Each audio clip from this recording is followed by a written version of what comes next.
NBC News has fired Matt Lauer over allegations of inappropriate sexual behavior. Plus, President Trump vows to take care of it after the launch of an intercontinental missile in North Korea. And a happy end for a toddler who was denied a kidney transplant from his dad after he was arrested while on parole. From Maine and Gervais, I'm Kimberlei Davis. Here are your trending headlines for Wednesday, November 29th.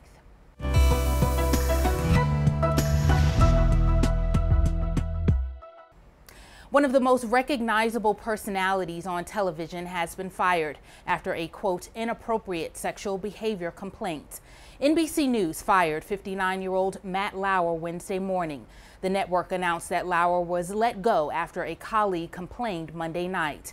NBC says it was the first complaint against Lauer, but added they were presented with, quote, reason to believe this may not have been an isolated incident.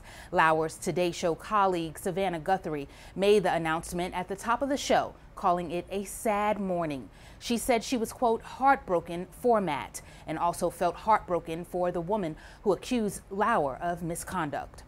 According to a source with knowledge of the situation, Lauer was informed of the network's decision late Tuesday night before he went to bed. Reporters for the New York Times and Variety had been investigating Lauer for several weeks, according to sources who had been contacted by the Times.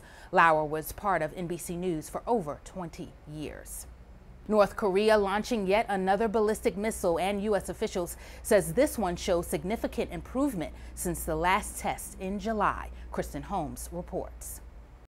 Out into the water. President Trump vowing to take action against North Korea after the rogue nation launched its most powerful missile to date. We will take care of it. We have General Mattis in the room with us, and we've had a long discussion on it.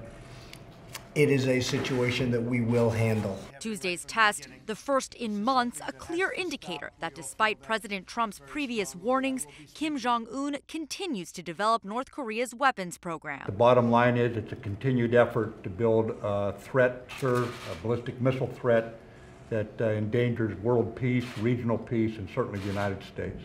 Authorities confirming the launch was of an intercontinental ballistic missile traveling east for roughly 620 miles towards Japan.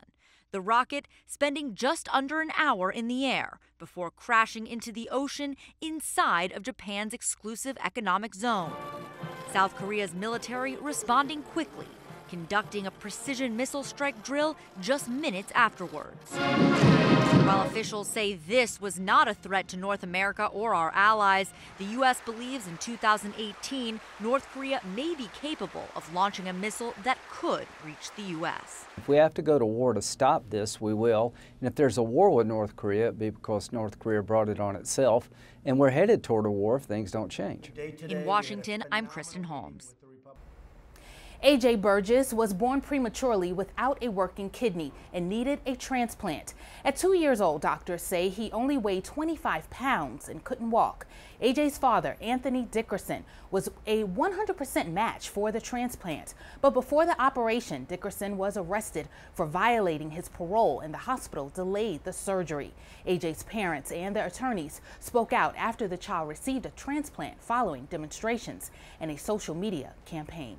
When he got here, they said he wouldn't live 24 hours. He'll be 3 in January, so he's a fighter. I'm willing to do whatever it takes to get my son a kidney, and I appreciate the community for supporting us. It's been a tough road for them. It's one thing to see your child suffering, but it's another thing to then have to fight for what you believe should be a right, which is to allow his father to donate a kidney. And so it's Attorney Spence and I never thought that it would take all of this, quite frankly. I'm glad A.J. is doing well and is recovering. I'm Kimberlei Davis. Be kind to each other. Have a great Wednesday, and thanks for watching.